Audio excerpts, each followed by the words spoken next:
Today on Education Forum, executive function. What is it and how does it relate to disabilities?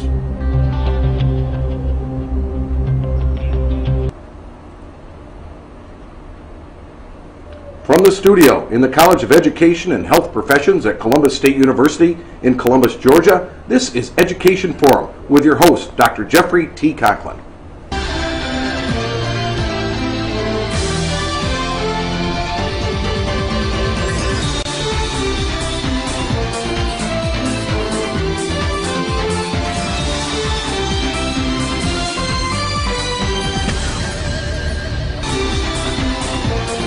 Welcome to Education Forum. I would like to thank everyone for tuning in, but before we get started today, I'd like to say that I've had several comments from people that have been watching the show, and they really like the new set we've got, and I'd like to thank Dr. Baltimore and his crew for putting together such a great new set and the furniture we have here. And now I think we'll start with Education Forum. First, let me introduce my guests. To my right, Dr. Keskin is an assistant professor of early childhood education in the College of Education and Health Professions here at Columbus State University. Welcome, Dr. Keskin. Thank you very much. Also with me today is my co-host, Dr. Gregory Blaylock, assistant professor of special education at Columbus State University. Welcome, Greg. Thanks, Jeff. Now that we've met our panel, I think it would be a good idea if we took a look at a little video to talk about executive function so we can lay that foundation. Executive functions are like the conductor of an orchestra.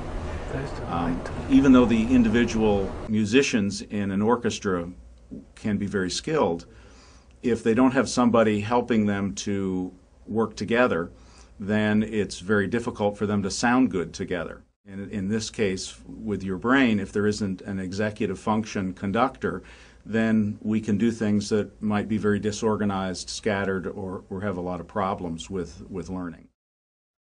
Some children that are very intelligent don't have to pay attention for very long in order to grasp the concepts that the teachers are getting across. If the child's in high school, or if the child's younger, maybe in middle school or 5th or 6th grade, if they're very bright, if they have a good exposure to things in the world, then they may have picked that information up easily from other sources. And so actually having a problem with their functioning may not emerge at that point. It is possible, however, as information gets more complicated and the demands are greater and they don't have as much help from outside sources like parents helping them with structure, it's time to get your homework done kind of structure, that a problem like that could emerge down the road. I've had a vice president that had significant executive function problems. The problems didn't occur at work.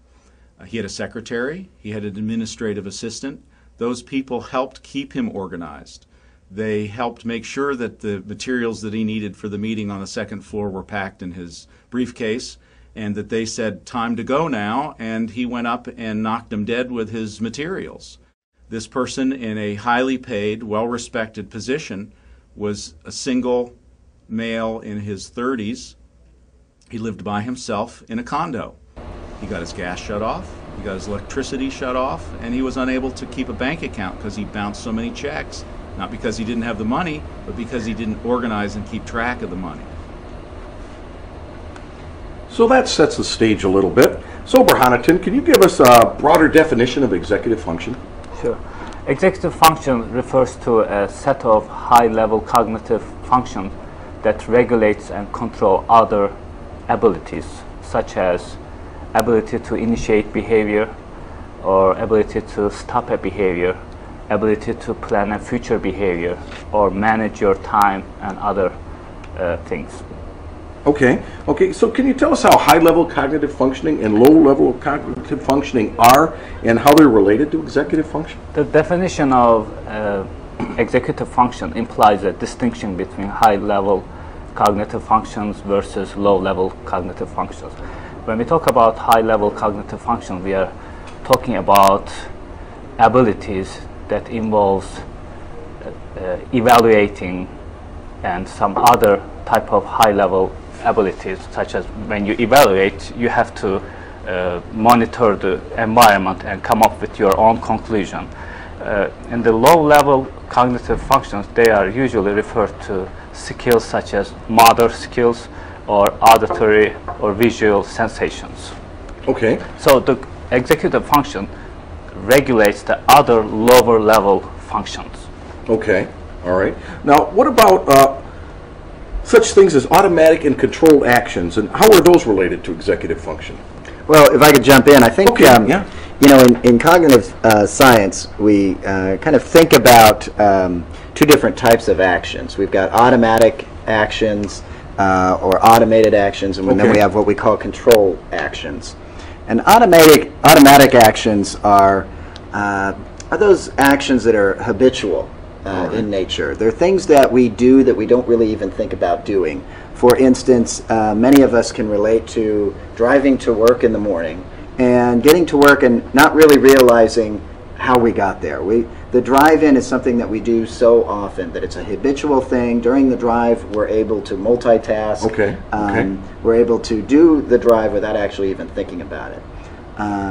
Contrast that with what we might call controlled actions. And controlled actions are those actions that actually require us to think about doing it in order to carry it out. Okay.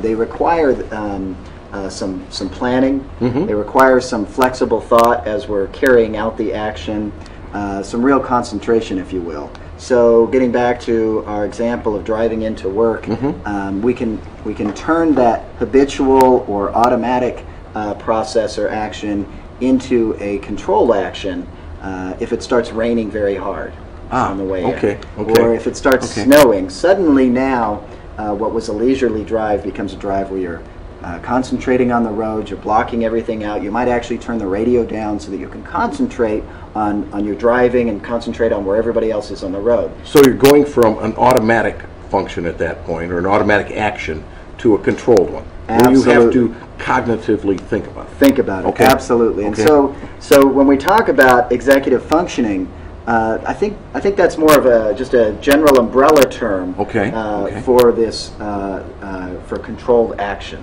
Yes, and I also would like to make a comment on this. When we talk about higher level cognitive function versus lower level cognitive function related to automatic versus control action, just because something is automatic, it doesn't mean that it involves only lower level cognitive functions. So for example, like a driving. If I am driving from my home to my school or other places, it involves high level of thinking because you have to be paying attention to the road, the traffic lights and other things. Right. You have to be in the moment. Yes, in the moment. Even though it involves high level of thinking, it can be automatic. So So we have to make a distinction. Another distinction we should make is just because we made a separation between high level of cognitive skills versus low level of cognitive skills, it doesn't mean that we don't really need the low level of cognitive function. These are the functions that feed the high level cognitive functions. So they are the foundation of our mental structure. So it's not like they're any less important. No. Because we call them low and high. It has nothing to do with that's an important distinction to make. Yes, I think when we think about the video that we have seen at the beginning, there the person gave an example of a symphony orchestra. He says, think about a symphony orchestra full of very skillful musicians. Individually, they can do a great job, but if there's not a good conductor, then the resulting sound may not be considered as music because it is going to be most likely a chaotic noise, which you cannot call music. The same thing, you may have a really good lower level cognitive functions, and you can function at that level very well, but if you don't have the chief executive functioning that rules, governs and organize these functions, then you will be in trouble. You'll have that chaos. Yes, the chaos, mental chaos, which will result in actual chaos in your life. You know, we'll have to talk about that a little bit as we go along, but I think, we still need to talk about, how important or what is the relationship with executive function and child development? Okay, it is a very important topic for numerous reasons. The most important to me is because it is when you are born, you don't come with a developed executive functioning. Okay. So it's something that a child develops. From day one? Yes, Okay. from day one. Okay. Even at the day one, it is the executive functioning level is quite low because the baby cannot really control his or her behavior. Much of anything. At Yes. that point. Right. Okay. Yeah. Okay. So at the beginning, it is not really at a good point, but later on, with maturation, it evolves and develops and becomes more mature executive function. Okay. So because the baby develops it, it is very important to developmental psychologists because they ask the question, when does this develop? Okay. And how does it develop? The more we know about when this executive functioning develops and when and how it develops, it makes us more enabled to discover the truth behind it and then help children to function in not only in classroom environment but also in regular social life. In life. Yes, Okay. Now, properly. does it go through stages? Do you see definite stages like you do with other child development? I mean, at the beginning, it's not, of course, developed, but Okay. later on, especially many research suggests that at the age of 10, you get more like an adult-like executive functioning. But Okay. before that, you are somewhere in between. It develops. Yes. Okay. What's interesting about this is when you think about executive functioning and perhaps some of the social issues we face today, and how it relates. You can think about many states and cities, for instance, are contemplating or have banned such things as texting or talking on the telephone while driving. Okay. Okay. And that's something that some people might be able to do in an automatic way, and do it just fine. Sure. But then there's some people like me that even when I'm driving to work, it's difficult for me to talk on the phone. Sure. Impossible for me to text because it's a controlled action for me, and so it's something that would be dangerous for me to do. And so you see issues like this where some people will argue texting or talking on the phone, it does not take away from Yes, driving in yes, the you least hear bit. And that. in some respects, for those people, it may not at all. But then there are other people who may not realize that it actually does or might take away from their concentration on the road. It might convert driving from a automatic to a controlled process for them. Okay. Now, with you saying that, I know this is going to sound like a funny question, but is that something like a skill that can be taught, or something that they've picked up? Is it a new behavior? Because I'm thinking, perhaps people of our age, we're not big on that texting while driving, but some people that we know that might be in our classes, I mean, they can do that. It's automatic. I think to answer your question, we need to examine the components of executive functioning. Okay. Like Okay. one of the major components of executive functioning is cognitive flexibility. Okay, And okay. working memory. I think this will All help right. us to understand your question. Good. Provide an answer to your question. When we talk about cognitive flexibility, it is a function that enables us to act properly in a given situation, which is usually a very changing, ever-changing situation. Okay. So if you don't have that cognitive flexibility, you will end up having a very rigid cognitive structure. And because of that, you will not function properly in society. And going back to your question, Okay. I think working memory is important at this point. We all have working memory, but the capacity of our working memory is different from one individual to another. All right. All right. Even with this difference, the capacity of our working memory is quite limited. So what we can do at a given time is quite limited. So we cannot really manage to handle so many things at the same time. Okay. So Okay. because it's a working memory, and the memory, as we all know, with age it declines. All right. So Okay. with the working memory today, with age it declines. Probably for a younger student who can do many things at once, but for an older person it might be a little bit difficult to do that. But the working memory is the executive and attentional aspect of our short-term memory. Okay. So okay. because it involves attention, Yes. it has a huge role in executive functioning. For example, if you look at someone who is forgetful and doesn't know what he's doing, and when he is trying to solve a problem, Okay. and one aspect of the problem, and he's dealing with the one aspect, he forgets about the other aspect of the problem. Yes. It causes some memory problem. Sure. So Sure. It certainly does. in return, you may end up having a really poor executive functioning, which will make your life quite difficult. Now, you mentioned that cognitive flexibility. Yes. Does that change as well? Cognitive flexibility, I mean, it is not, of course, written in stone. You can Okay. work on it All to right. make your cognitive flexibility more efficient. All right. So there are treatments that involves this, like they can teach you how to be more flexible, come up with strategies to be more flexible, because it is very important. Think about this. When I am talking to you, I can't really predict what you are going to tell me exactly. I can make some guesses, but Right. Right. I will end up having really no clue, or maybe not the accurate picture of what you are going to tell me. So Okay. based on what you are telling me, I have to adjust my cognitive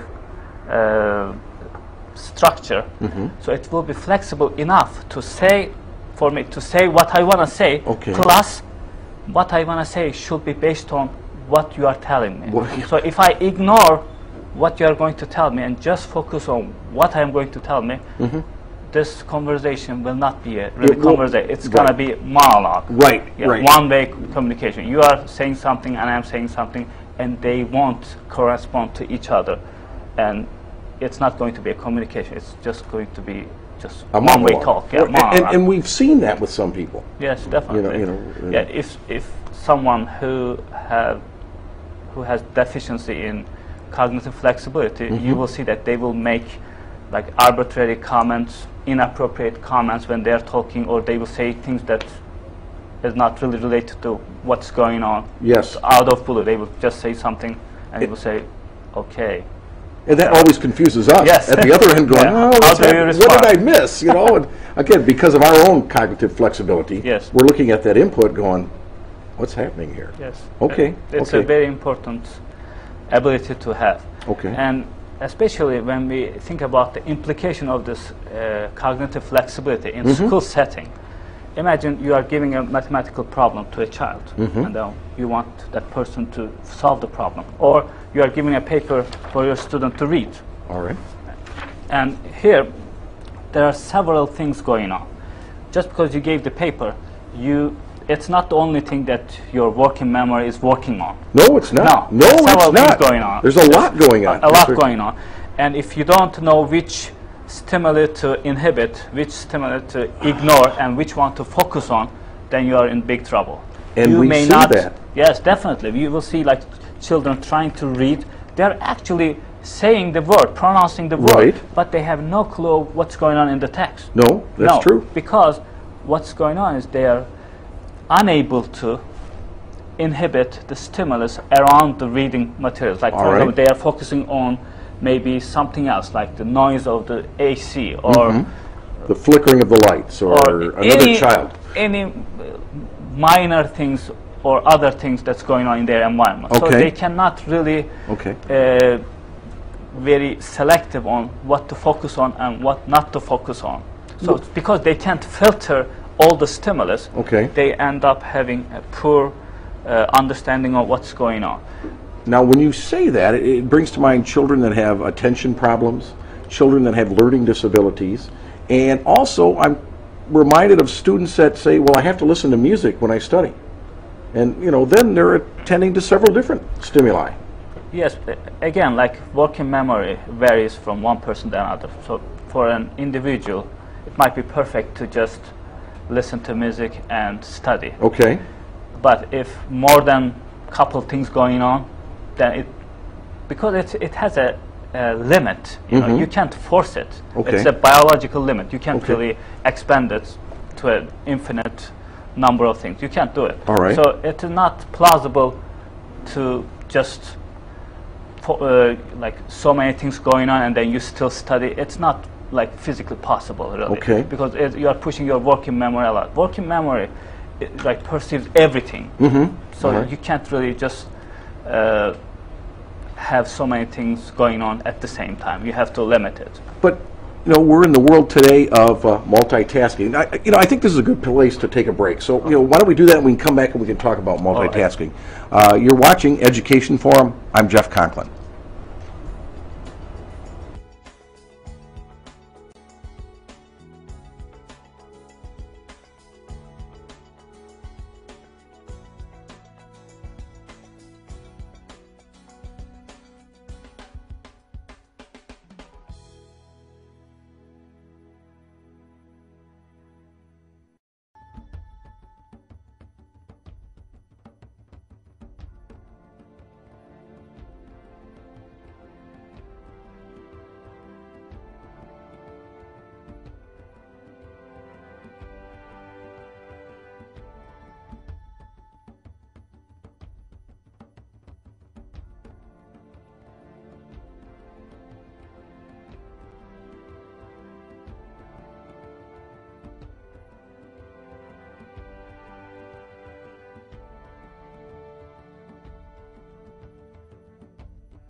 Welcome back to the Education Forum. I'm Jeff Conklin. Today we're talking with our guest, Keskin, and we're talking about executive function.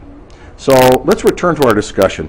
Can you tell us some more about the importance of executive function? With any milestone development, to understand how it is important, we need to look at the individual who are lacking this function or ability. So if you can imagine someone whose mental life is chaotic. All right. When you go into his office, it is all messy, and he cannot organize his life. He cannot organize his time. He is late for interviews or other things, late for class. So if you imagine someone having this type of deficiencies, you will see how important this executive functioning is. That's why you will see executive functioning is being associated with many disorders, including like Asperger's syndrome or obsessive compulsive disorders. Absolutely. Yes. Learning disabilities. And the list goes on. And I'm seeing this with attention deficit disorder. Yes, definitely. Yes. That's one of the biggest hot topic, like attention deficit. Yes. I mean, And that sounds hyperactivity exactly like disorder. you're describing that Yes, child definitely. or adult, you know. That's why there's a kind of controversy going on. Is this ADHD or it's just simply executive dysfunctioning? But could be the same thing, right? We don't know. We don't know. To me, it's very difficult to say they are absolutely the same thing. But what I know is that people with ADHD, they seriously lack this function. Yes, they do. Yeah. Because the person that I described, the person who lacks this function, executive function, sounded like someone with ADHD. Yes, it did. Yes. Yeah. So maybe Greg. Well, yeah, it's certainly, we believe very strongly it's a related component of ADHD. Whether it's the same or not, I don't think that's so much the issue. But, you know, when you look at ADHD, you know, the ADHD is basically a disorder where we observe kids being particularly impulsive, being distracted easily, or being hyperactive. And when you think about kids that that are highly distractible, have a hard time focusing for any length of time on a particular task or a particular object, we might talk about them as having a low task commitment. Okay. Commitment to task is quite low, and really the way you can look at it or relate it to executive functioning is how it's related to their inability to how should I say, inhibit responses. Right, right. Inhibit other responses. You know, before we went to the break, I believe, Burhanettin, you were talking about imagining that person in a situation where they're unable to filter out outside stimuli. Right, right. That screening is gone. Exactly. And with kids that are highly distractible, that's exactly what's going on. Sure. It's not that they're not paying attention to anything. It's that they're actually paying attention to so many things. Right, That it's very easy for them to become distracted by the sound of a bell or by a bird outside or the drop of a pencil, that they're unable to really focus on a task for any length of time. Yes. Is this related to impulsivity? If it is, how? Oh, absolutely. Well, with impulsivity, again, you're talking about a kid that has a hard time inhibiting or controlling actions, inhibiting what we call inhibition control. Right, and, right. And that's what we're seeing with impulsive kids. Yes. They're so impulsive, they have such a difficult time inhibiting their control, their actions, that we see in their executive functioning, or we can relate it to their executive functioning, in terms of their attention shifting. Okay. So for instance, all right. you've got a kid in a classroom who's listening to the teacher. If you have a hard time keeping your attention on any one thing, then your attention is more likely to shift onto All right. something else. If your attention is more likely to shift onto something else, then it might be very difficult for you to inhibit or control your action as it relates to whatever your attention might be shifting to. So again, would that be an executive function issue? Definitely. Okay. Yes, Okay. definitely. Because when you are not focusing on your goal behavior, Okay. and you are focusing on other stimuli that's all around you, it has an implication on your behavior, because now you are trying to do this, but you can't focus on it, so you try to do other things that are not related to this task. Okay. So you switch from one behavior to another, Right. which from an outsider it's Looks perfectly seen impulsive. as impulsive. You know? Yes. Okay. Okay. Very good. All You know, right. we talk about executive functioning as also affecting people in terms of their need to overcome habitual response, as we might say. And what we're talking about there is the ability for somebody who's used to responding in a certain way Okay. to, when some parameter changes in the situation, to inhibit or control that automatic response and respond more appropriately. Okay. Let me try to All give right. you a better, Yeah, take that a little better further. example. Yeah. Or an example of that to help better explain it. When you're driving to work, you take a certain route every day. Absolutely. And you go that same route every day, and it becomes, as I said at the beginning of the show, an automatic response, something you don't really even think about. And then you find yourself maybe on a Saturday on your way to the hardware store. And so you pull out of your driveway, you take a right as you normally would on a Friday to go to work, and you get a call. Right. And so you answer the phone, and as you're driving, you're talking on the phone. Yes. And you might actually end up driving to work because your executive functioning is such that you've moved from, again, a automatic action to a controlled action. Okay. And you're having a hard time inhibiting the automatic response of just driving to work. Excellent. Okay. You know, we see Yeah. this with kids. Another example would be a simple Simon Says game. In Simon Says, what you have are kids who are mimicking the actions of The a leader. leader, right? And so they mimic the ideas, they mimic the action when the leader says, Simon Says. Okay. And they're supposed to inhibit mimicking that action when the leader does something but doesn't provide that verbal cue of Yes. Simon Says. And so you learn very quickly as the leader to lull them into this false sense of security by saying, Simon says touch your toes, Simon says do B, Simon says do C.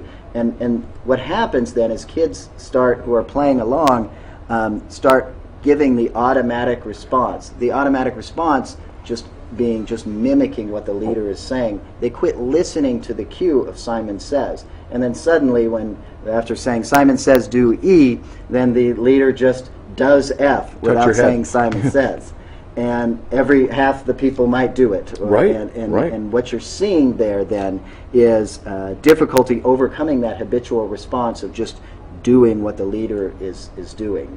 That's become an automatic process for them. Okay. And they're having a difficult time inhibiting that response. I see. Okay. And also I was thinking about like the cognitive flexibility. Yes. It results in not being able to adjust yourself to the situation that is ever changing. How about like a social implication of being not able to have cognitive flexibility? Do you think this will have like some social implication? You know, just when you brought up that issue, you knew there were some social implications. Yes. People that can't adapt to any changes in their environment. Absolutely. Right? We see, and that's a source of, or that could be a source of social skills difficulty with kids with ADHD. For absolutely. Instance, who are impulsive, who are highly distractive, who are not so flexible in their thinking. Okay.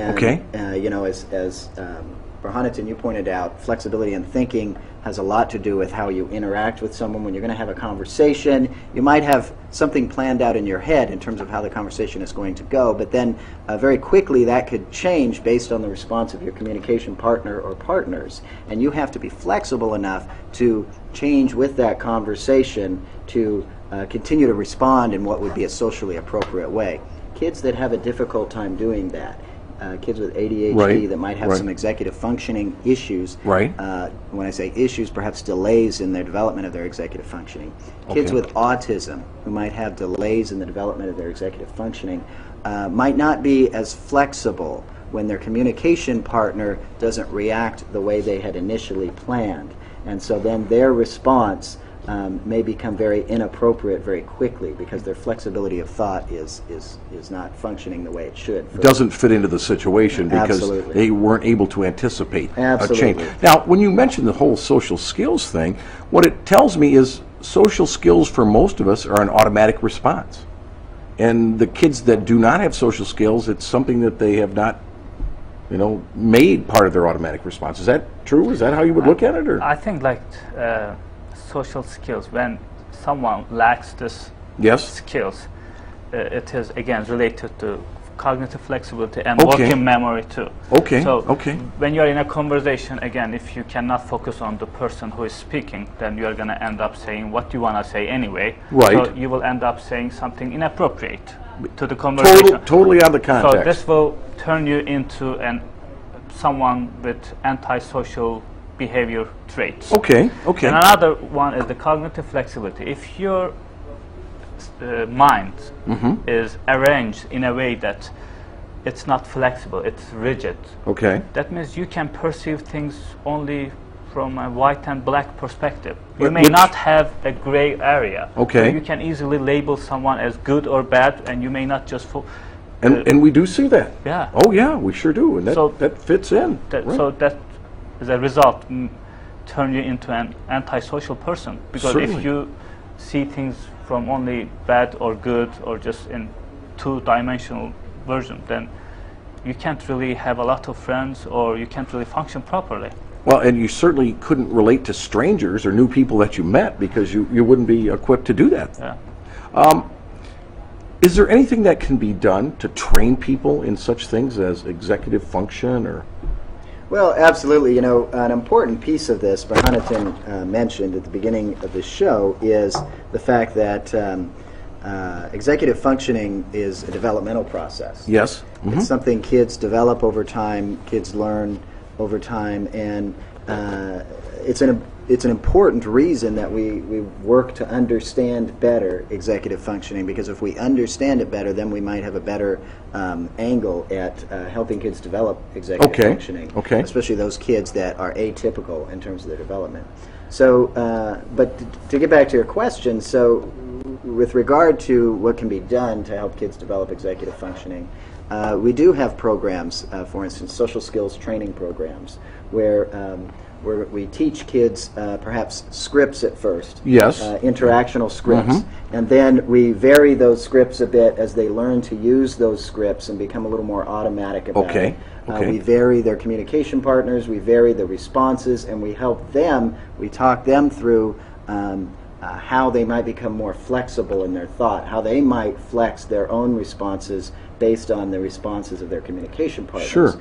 And in so doing, then, develop that flexibility of thought that would be important, for instance, in communicating with another individual. You know, and I was thinking about that whole social skills aspect prior to, and as you answered that. Again, one of our problems that we typically have with kids with behavior disorders is that lack of social skills. But we also find that social skills training is very ineffective with that group. That we could teach them social skills in the classroom, in that controlled environment, but when we take them outside of that, it just does not generalize. Absolutely, and I think what we're seeing there is an excellent example of how difficult it can be for some kiddos to have that flexibility of thought, to be able to go in a completely different situation and generalize or use those skills that we developed in the classroom to a situation that might seem very, very different to them out on the playground, playing a game of basketball or something like that. Or back in their home environment where that behavior is discouraged or not reinforced, and that would cause some problems there. Absolutely. And also, sorry, you go ahead. I just want to say, I think what's important about this is that we understand that it is a developmental process, and kids that are lacking in their executive functioning development, these are real skills that we need to teach kids. It's not so much kids being lazy or not using skills they already have, but it requires real instruction of skills. And what's important about that then is, as a teacher, as a therapist, or psychologist, that you it helps direct you to the type of intervention you might use. For instance, you would shy away from behavioral therapies, where you might be assuming that they have skills. You just need to encourage them to use skills. When in fact they don't. When in fact they don't have skills. So you can reinforce them all day long to use a skill, but if they don't have that skill, you're not going to get anywhere. Which is one of those misconceptions we have. Absolutely, absolutely. And so it's important for teachers to have a real good understanding of what executive functioning is, so that when they look at a student, they understand, okay, we're looking at a skill set here we have to teach, and not just encouraging the student to use it, and then when the student doesn't use that, punishing them in some way, shape, or form. And that's that assumption we often see in teachers, where they assume everybody knows the right thing to do, but they just don't motivate. When you gave the example of like teaching children skills in classroom, it may work in classroom, but outside it may not work. I think I see a pattern involving working memory. In the closed classroom environment, it is a kind of a controlled environment, so you can very much so. train the child to handle the stimuli going on in that classroom. But when you go out, it is again a heavy workload on your working memory, which may result in, again, like dysfunctioning. Because it's too much to handle. In a controlled environment, it might be easier because there's less stimulation. And you know the people. You know, you can predict what they are going to do, so you can adjust your behavior accordingly. But when you are out there, it's unknown. There's too many inputs. Too many. So it's too much on your plate to handle. You know, I relate some of this to my own life. I'm a motorcyclist. One of the things I always talk about when you're riding is you have to limit your world. You have to limit everything you do. You have to attend to the moment, because otherwise you die. You know, and I see it that way. Let's take a break here. You're on the Education Forum.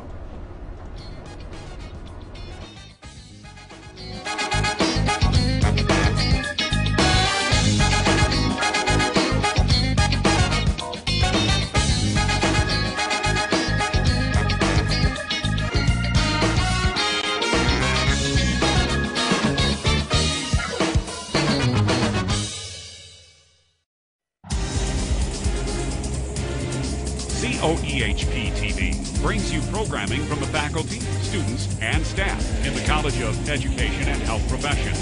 Learn more about our programs, admissions, initiatives, and other informative events by tuning into our webcast presented live from the studio located in Jordan Hall on Coehptv TV. You're watching Coehptv TV.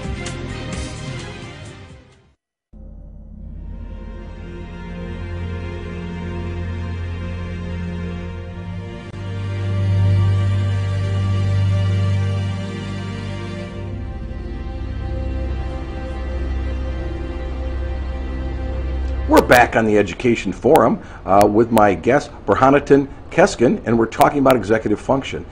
Justin, if you could bring up the Stroop test for us, please. Okay, so we're going to take a look at a way that we can sort of test executive functioning within ourselves. And so what I'd like you to do is look at these words, and you'll notice these words are all in various colors.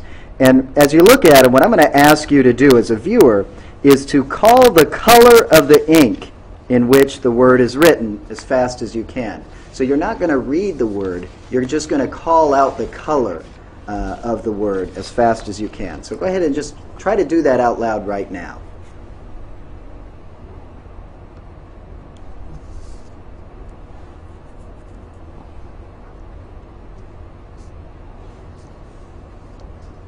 Okay, so hopefully you did that. You probably saw that it was actually quite difficult to call the correct color rather than reading the word. And that's an example of how difficult it can be to inhibit an automatic response. As fluent readers, our automatic response is to look at the word, and even though we're asked specifically not to read the word, but to simply call out the color of the word, our automatic response is very difficult to inhibit. And so more likely than not, maybe you did it correctly the first two words, but then you dropped into your automatic response and you found yourself starting to read the word and then starting to stumble as you tried to figure out what to do next. It slowed you right down, or you had to really put some effort into it. Absolutely, absolutely. I think the question is like, are you cognitively flexible enough to ignore the meaning of the word? Okay. But whenever, if you know how to read, whenever you see a word, you just read it, no matter if you pay attention or not. So, are you cognitively flexible enough to ignore the meaning of the word, which is the prepotent stimuli? It's very strong. It's there. It's very strong, and you need to eliminate that and focus on the color. So in like social life, when you think about the implication of this, you may see that are very appealing to you, but you know that you are not supposed to do that at that time. You're not supposed to do it. Right. But are you going to be able to ignore that potent, like very strong stimuli that's coming to you, ignore it and then say, no, I'm not going to do it? Absolutely. Like when you are hungry, for example, I'm very hungry and I see a piece of cake there. Sure. And the natural thing for me to take a bite. Certainly. But am I going to be cognitively flexible enough to change my mindset, saying that even though it is there and I am hungry and I'm going to, I should be eating, but it's not an appropriate behavior in this context. So ignore that stimuli and focus on other things that are relevant. Now, we do see sometimes with older people how all of a sudden that seems to change. And they no longer have that flexibility, and if they see that cake, they have no impulse control there. I mean, it's a reversion back, isn't it? Yeah, like when we talk about flexibility, you know, with maturation, this flexibility can decline easily. Oh, all right, all right. Think about a tree. You know, at the beginning, it is very flexible. When the tree grows, the trunk gets harder and harder. It becomes less flexible. Yes, it's true for our mental life too. It's not true for everybody, but it's for general public, it is true. When you get old, your cognitive structure tends to get inflexible. It's not flexible as it was before. So when it is not flexible, you cannot adjust yourself to a new situation, or you cannot be very receptive to new ideas, because you are not cognitively flexible to receive new ideas. Because we've lost that ability. Yes. Okay. Absolutely. Now, is that, you know, one of the things I've read about and I've heard about is mental gymnastics, where we're trying to get people to do something different. For example, driving to work a different way, eating with the opposite hand, doing everything with your opposite hand, puzzles, things of that nature. That's to make you more cognitively flexible. Yes, definitely, Okay. because you are like trying to swim against the current. But Okay. you can do it. Okay. It's not going to do a major impact, but it is. No? It is. No? I think to me, it's going to slow down this process because it's biologically. I mean, you can't Okay. go back to the previous stage. No, like no. the The tree can't go back to being little again. Yes, you Okay. can't. I mean, you All right. can't be as flexible as when you were like very young.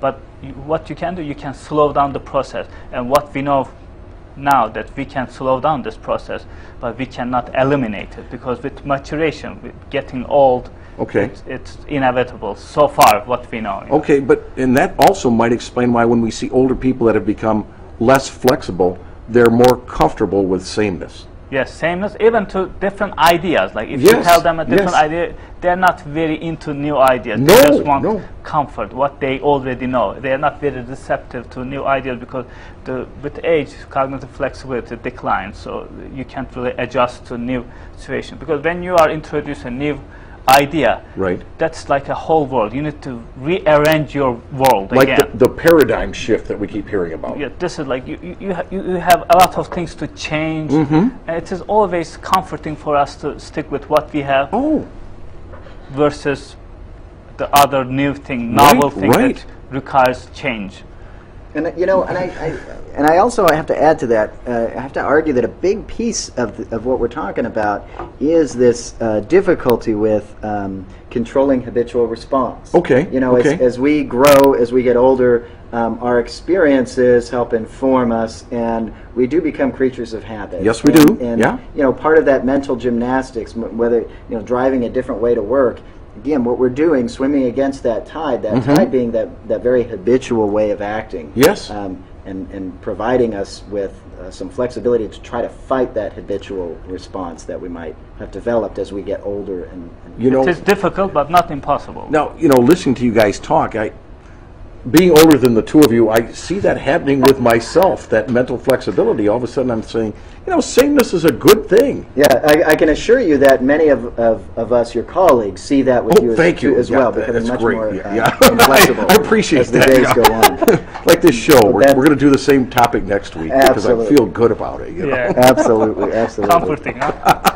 Yeah, but it's interesting how we know that there are some connections between executive functioning and various forms of disability. Okay. To Yeah, kind we of need to really jump get back into into that. what we were talking about earlier. For instance, we relate executive dysfunction with ADHD, and as absolutely. Burhanattin said earlier that we talk about ADHD, we talk about executive dysfunction, and are they the same? And we spoke on that a bit.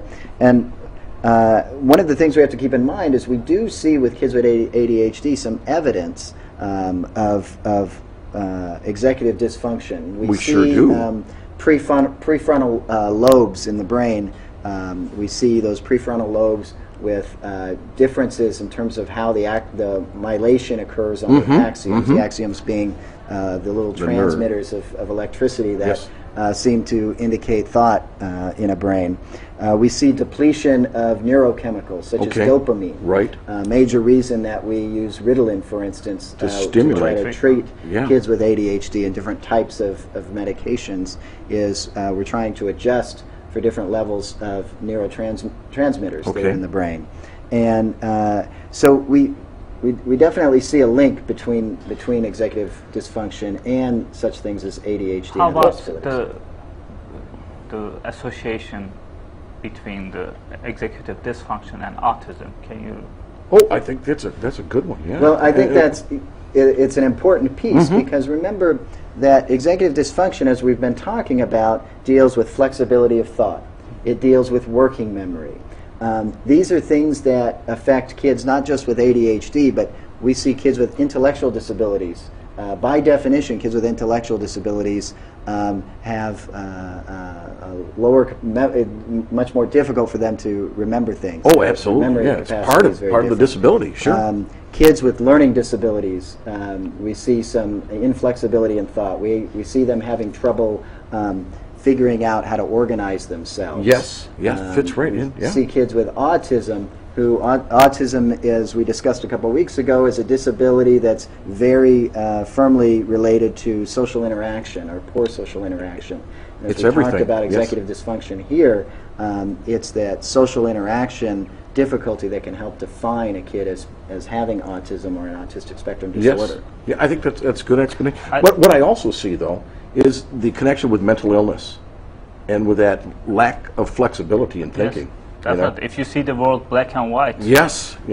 Well, not a good your picture. typical obsessive compulsive disorder. Yeah. I mean, that's the world. It's scary place. That's an inflexible Very pattern. it's a very Very scary inflexible. place when you have to get out of that. and you have to have a certain way of living. Everything has to be at the same place. There's no flexibility. If you move something like this, Let me move that back. Yeah. Yes. Right. the person right. gets irritated. Yes. Oh, so very there's much no so. flexibility going on.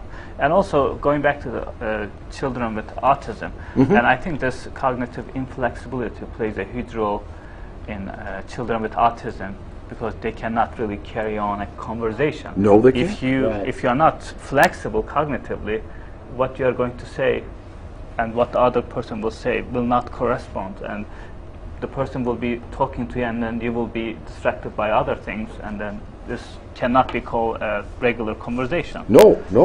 And you see that very typically with Yes. your kids with autism. Yes. Absolutely, absolutely. I think what's important out of all of this is that as teachers or other professionals that are concerned with helping kids develop executive functioning, there are strategies that we know work that we can use. Let's talk about those, please. Yeah. So, for instance, in classrooms, we might use strategies such that we're going to help kids manage their own time so that they can plan and predict and carry out processes. Okay, okay. We might teach them to use some sort of timekeeper, a day planner, for instance. We might provide overt instruction on how to use something like that in order to manage tasks over a period of time. And we've been doing that in the schools. We've given all the kids the planners, and that's required part of their education now is using their planner, and they even have to hand in their planners. So, yeah. Absolutely, absolutely. And that's a piece of that. We teach kids now how to take notes. The process of note-taking, of listening for cues, deciding what cue is important to write down, then deciding to write it down and Yes. and write it in a way that the student, he or she, understands what they're writing, what the meaning is behind what they're writing. And also I think it is important because the people with executive dysfunction, they have a kind of mental chaos. Okay. So it reflects on their environment. So you see chaos certainly. in the physical environment. So in a classroom setting, as a teacher, if you become more attentive to the arrangement of the things, if things are properly stored, and if you turn that classroom into a more organized environment, I think this is going to have some implication on the cognitive Excellent. side too. Because when you see an organized world, it's more likely, or it makes your job easier to organize your mental states. And you don't have to worry about those things as well. Yes, You can because work- it raises stress level of yours. Because if you see a chaos Right. outside, you are already very meticulous about other stimulus that bother you, And that you would be- cannot focus on single thing. If you see a chaos, it's like the perfect environment to be distracted. Yes, so it is. if you turn that environment into a more organized place, you are helping the child to organize his or her mental structure. You bring that up, and that reminds me of what we did in residential treatment with children. And that was to put routine and structure into their lives. And we found that was a major component to treatment, more than the behavioral programming or the counseling, was just putting some structure in their lives so they can start dealing with other things. I think when you said this, I remembered Montessori.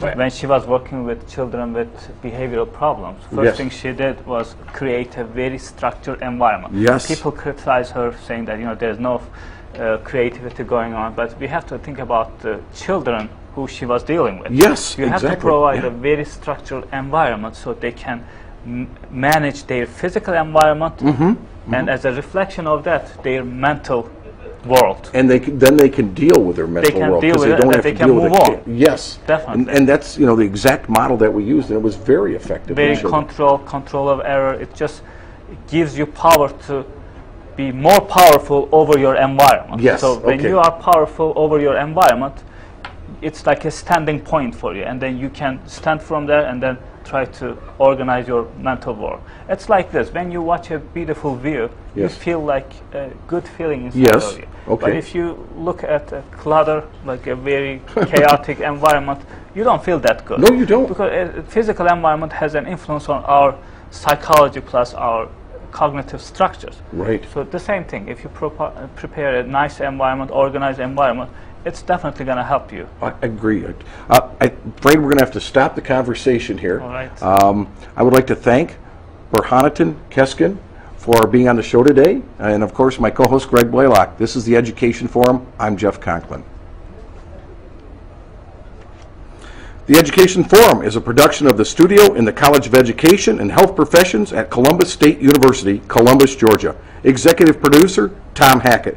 The director, chief cat herder, and birthday boy is Michael Baltimore. This is produced by Jeff Conklin with help from Greg Blaylock.